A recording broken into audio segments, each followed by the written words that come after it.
වර්තමාන UFC පිටියේ වැඩිපුරම කතාබහට ලක්වන චරිතයක් තමයි ඉස්ලාම් මාකචෙව් කියලා කියන්නේ.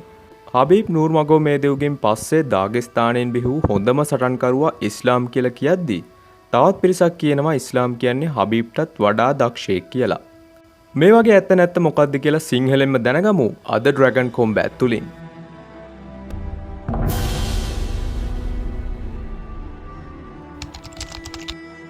අපි හැමෝම දන්නවා ඉස්ලාම් ඉපදුනේ රුසියාවේ දාගෙස්තාන් කියන ප්‍රදේශයේ. මෙහි තිබෙන මකාෂ්කාලා කියන නගරයේ බර්ෂිකේ නමින් හැඳින්වූ පුංචි ගම්මානයේ තමයි ඔහු හැදී වැඩුණේ. ඔහු ඉපදිලා තියෙන්නේ 1991 වර්ෂයේ. ඒ කියන්නේ ඉස්ලාම්ගේ දැන් වයස අවුරුදු 34ක් වනවා. ඉස්ලාම්ගේ පුංචි කාලේ ගෙවුනේ තින් මේ සුන්දර දාගෙස්තාන් කඳුකරේ. විශේෂයෙන්ම කියන්න ඕන ඉස්ලාම්ගේ ආගමික පසුබිමත් එක්ක ඔහු තමන්ගේ පෞද්ගලික විස්තර ලොකුවට එළියට දාන්න කැමති නෑ. ඔහුගේ පියා වන රමසාන් මකාචෙව් කියන්නේ දක්ෂ රෙස්ලින් ක්‍රීඩකයෙකු බවයි සඳහන් වෙන්නේ. ඒ වගේම ඔහුට කුර්බාන් මගෝමේත් කියලා වැඩිමහල් සහෝදරයෙකුත් ඉන්නවා. ඉස්ලාම්ගේ මව සම්බන්ධව ලොකු තොරතුරක් නම් මට හොයාගන්න ලැබුණේ නැහැ. හැබැයි ඉස්ලාම්ගේ මව ඔහු සටන් කලාවේ නිරත වෙනවාට වැඩි කැමැත්තක් නෑලු. වාර්තාවන විදිහට අපි හැමෝම දන්න හබීබ් නූර්මගෝමේදොව් වයස අවුරුදු 9 පමණ ඉඳන් ඉස්ලාම්ගේ ළඟම යාළුවෙක් බවයි සඳහන් වෙන්නේ. ඒ කියන්නේ මේක අද ඊයේ පටන් ගත්තු යාළුකමක් නෙවෙයි. ඔයාලා දන්නවද මේ දෙන්න එකට පාසල් ගිහින් එකට සෙල්ලම් කරලා එකටම සටන් පුහුණු වෙලා තියෙනවා. ඉස්ලාම්ගේ සටන් කලා ජීවිතයේ වයස අවුරුදු 8 දී පමණ ටයිකොන්ඩෝ සටන් කලාවෙන් ආරම්භ වුණා. ඔහු පාසල යන කාලයේදී ටයිකොන්ඩෝ, වූෂු සන්දා, සැම්බෝ වගේ කොම්බැට් ස්පෝර්ට්ස් try කරලා තියෙනවා. කොහොම වුණත් අවසානයේ ඔහුගේ මූලික පදනම වන්නේ කොම්බැට් සැම්බෝ සහ රෙස්ලින් සටන් ශෛලියයි. විශේෂයෙන්ම එකල හබීබ්ගේ පියා වන අබ්දුල් මනාබ් කියන්නේ එවකට රුසියාවේ හිටපු දක්ෂතම සටන් පුහුණුකරුවෙක්. ඉතින් හබීබ්ට වගේම කුඩා කාලේ ඉඳන්ම ඉස්ලාම්ටත් ඔහු විසින් දැඩි පුහුණුවක් ලබා දුන් බව වාර්තා වනවා. අවුරුදු 20කට ආසන්න කාලයක් ඉස්ලාම්ගේ ප්‍රධාන පුහුණුකරුවා වූයේ ඔහුයි. ඉස්ලාම් මාකචෙව් UFC යන්න කලින් රුසියාව තුළ තිබූ M1 Challenge කියන ඉවෙන්ට් එකේ කැපී පෙනෙන ජයග්‍රහණ රැසක් ලබාගෙන තිබුණා. බොහෝ දෙනා කියා සිටින්නේ M1 පිටිය තුළ දැක්වූ මෙම දක්ෂතා 2013-2014 වසරවල ඔහුව UFC නිලධාරීන්ගේ අවධානය දිනා ගැනීමට සමත් වූ බව. ඒ වගේම රුසියානු සටන් කලාවක් වන කොම්බැට් සැම්බෝ වල රුසියානු ජාතික ශූරතාවය සහ 2016 දී ලෝක ශූරතාවයද ඔහු විසින් දිනාගත්තා. ඉතින් මේ වගේ කතා වලින් පේනවා ගොඩක් අය ඉස්ලාම් අඳුරගත්ත UFC වලින් වුණාට ඔහු UFC එන්න කලින් ඉඳන්ම මුළු රුසියාවම හොල්ලපු සටන්කරුවෙක් බව.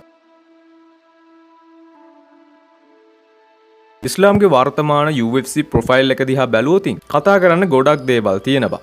ඉස්ලාම් UFC වලට එන්නේ වෘත්තීය MMA තරඟවල අපරාජිත ශූරයෙකු ලෙසටයි. උසාඩි 5 අඟල් 10ක් සහ රාතල් 170කින් යුත් ඉස්ලාම්ගේ ෆයිටින් ස්ටයිල් එක උනේ වම් අත මූලික කරගත් සවුත්පෝ ක්‍රමයයි. 2015 මැයි 23 වෙනිදා එවකට දක්ෂ ජුජිත්සු සහ රෙස්ලින් ක්‍රීඩකයෙක් වුණු ලියෝ කූන්ටිස් සමගින් ඔහුගේ පළමු UFC තරඟය ලාස් වේගාස්දී පැවැත්වුණා.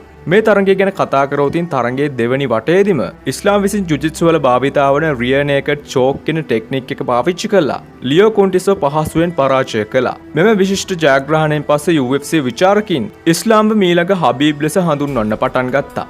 ඔහුගේ UFC සටන් විලාසය ගැන ටිකක් කතා කරවතින් ග්‍රැප්ලින් සහ සැම්බෝ ටෙක්නික්ස් උඩින්ම තියෙනවා.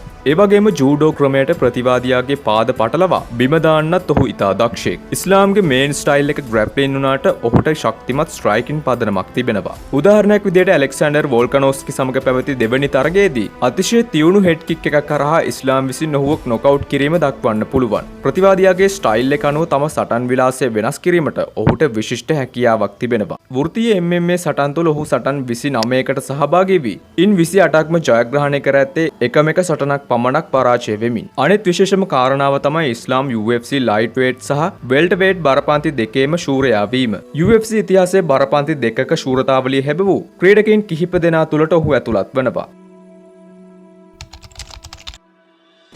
ඉස්ලාම් මාකචෙව්ගේ UFC රිකෝඩ්ස් අරගෙන බලද්දී මා කලින් කිව්වා වගේ ඔහු තරඟ 29ක් ක්‍රීඩා කර එක් තරඟයක් පමණක් පරාජය වී තිබෙනවා. ඔහුගේ ජයග්‍රහණ වලින් සබ්මිෂන් හරහා තරඟ 13කුත් විනිසුරු තීරණ මගින් තරඟ 10කුත් ප්‍රතිවාදියා නොකවුට් කිරීමෙන් තරඟ 5කුත් ජයග්‍රහණය කර තිබෙනවා. ඒ වගේම UFC ඉතිහාසයේ ලයිට් වේට් බරපන්තියේ තරඟ 14ක අඛණ්ඩ ජයග්‍රහණ වාර්තාවද ඔහු සතු වෙනවා. 2022 ඔක්තෝබර් මාසයේදී ඔහු චාල්ස් ඔලිවේරා පරාජය කරමින් UFC ලයිට් වේට් බරපන්තියේ ශූරතාවය දිනාගත්තා. ඒ වගේම 2025 නොවැම්බර් මාසයේදී ජැක් ඩෙලා මැඩලීනා පරාජය කර UFC වෙල්ටර්වේට් ශූරතාවයද ඔහු විසින් දිනාගත්තා. UFC ඉතිහාසයේ අඩුම ප්‍රහාර සංඛ්‍යාවක් ලැබූ ක්‍රීඩකයා වන්නේද ඔහුයි. වර්තමානයේ UFC සටන්කරුවන් අතර ඉහළම ජයග්‍රාහී ප්‍රතිශතයක් සහිත ක්‍රීඩකයෙකු ලෙසද ඔහු සලකනවා. 2025 දී වෙල්ටර්වේට් ශූරතාවයේ දිනා ගැනීමත් සමග බරපන්ති දෙකක ශූරතාවයේ එකවර දරු ප්‍රථම රුසියානු ජාතික ක්‍රීඩකයා බවට ඔහු පත් වුණා. ඔහුගේ මෙම දක්ෂතා නිසාම බොහෝ දෙනා ඔහුව කබීබ් 2.0 ලෙසද හඳුන්වන ලබන අතර ඔහු තාමත් UFC තුල ක්‍රියාකාරී ක්‍රීඩකයෙකු බැවින් ඉදිරියේදී මෙම වාර්තා අලුත් වීමට ඉඩකඩ තිබෙනවා. සටන් කලාවෙන් පිට ඉස්ලාම් කියලා කියන්නේ බොහොම නිහතමානී ආගමානුකූල චරිතයක්. පුහුණුවෙන් නොමැති කාලයට ඔහු එලිමහන් ක්‍රියාකාරකම් වලට බෙහෙවින් ප්‍රිය කරන පුද්ගලෙක්. ඔහු විශේෂයෙන් අශ්වයින්ට දැඩි ලෙස ආදරය කරන අතර ඔහුගේ ගමේ ඔහුට අශ්වයින් කිහිප දෙනෙකුම සිටිනවා. ඒ වගේම අපි හැමෝම දන්නවා ඔහු දැඩි ඉස්ලාම් ආගමික භක්තිකයෙක් බව. ඔහු මත්පැන් සහ දුම්වැටි භාවිතයෙන් සම්පූර්ණයෙන් ඉවත් වී සිටින අතර රාමසාන් කාලයේදී ඔහු තම ආගමික කටයුතු වල නිරත වෙමින් තම පවුලේ අය සමග කාලය ගත කරනු ලබනවා. ඉස්ලාම් මිලියන ගාණක් මුදල් ඉපයුවත් ඔහුගේ ඇඳුම් පැළඳුම් සහ වාහන භාවිතය ඉතා සරල මට්ටමක පවතිනවා. ඔහු නිතරම උත්සාහ කරන්නේ තම පැරණි මිතුරන් සමග සාමාන්‍ය ලෙස කාලය ගත කිරීමටයි. ඒ වගේම ඉස්ලාම් ප්‍රසිද්ධියේ කතා නොකලත් ඔහු දාගෙස්ථානයේ දුප්පත් පවුල් සහ ළමයින් වෙනුවෙන් විශාල වශයෙන් උපකාර කරනු ලබනවා. ගමේ දක්ෂතා ඇති දරුවන්ට පුහුණුවීම් කිරීම සඳහා ක්‍රීඩා මධ්‍යස්ථාන පවා ඔහුගේ පෞද්ගලික මුදලින් ඔහු ඉදිකර දී තිබෙනවා. හොඳයි එහෙනම් අද අපි කතා කරේ වර්තමාන UFC ලෝකයේ හොල්ලගෙන ඉන්න ඉස්ලාම් මාකචෙව් ගැනයි. වීඩියෝවේ අන්තර්ගත නොවුණු ඔහු ගැන ඔබ දන්න දේවල් තිබේ නම් පහලින් කමෙන්ට් කරගෙන යන්න. එසේනම් තවත් මෙවැනිම වීඩියෝ එකකින් හමු වනතුරු ඔබට සුබ දවසක්.